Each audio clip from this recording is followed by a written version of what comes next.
আমাকে কি করতে হবে আমার কাছে সেইটাই গুরুত্বপূর্ণ।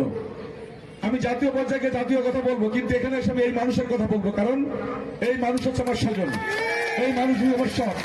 তাদের জন্য আমি রাজনীতিতে আসছি, তাদের পাশে থাকার জন্য আমি এগিয়ে আসছি। ব্যক্তিগত জীবনে আমি অনেক সফলতা পেয়েছি।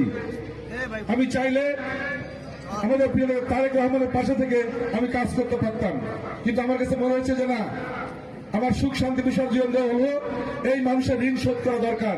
আমি সব জায়গায় দেখেছি একটা জিনিস খুব গুরুত্বপূর্ণ, সেটা হচ্ছে সবাই নিরাপত্তাহীন মনে করছে অনেকেই নিজেকে। আমি আপনাকে দায়িত্ব নিয়ে বলছি, আপনাদের এই সন্তান, এই ভাই যদি আসে এখানে সবাইকে নিরাপত্তা নিয়ে আমি বসবাস করবো ইনশাল্লাহ, এবং সবাই নিরাপদ থাকবে। এখানে কোনো মানুষ 12 তারিখের পরে তার বাড়িতে বাইরে যাইতে হবে না ইনশাল্লাহ। এখানকার প্রত্যেকটা মানুষ সম্মানের সাথে বাস করবে। কে কোন দল করেছে, কে কোন দল করবে এটা তার ব্যক্তিগত ব্যাপার, কাকে কে ভোট দিবে তার ব্যক্তিগত ব্যাপার, এটা হচ্ছে গণতান্ত্রিক রাষ্ট্র ব্যবস্থার একটা ব্যাপার। কিন্তু আমি আপনাদের একজন, আপনাদের সবার নিরাপত্তা আমি দিব। আমার শত্রু আমার নিরাপত্তা আমি তার দায়িত্ব আছে, আমি সেটা বিশ্বাস করি। আমি ছোটবেলা থেকে কখনো মিথ্যা কথা বলি না। আপনারা যারা এখানে আছেন তারা জানেন আমি নামাজ পড়ি, আমি হজ করেছি 2005 সালে, আমি যাকাত দিই, আমি ইসলাম প্র্যাকটিস করি।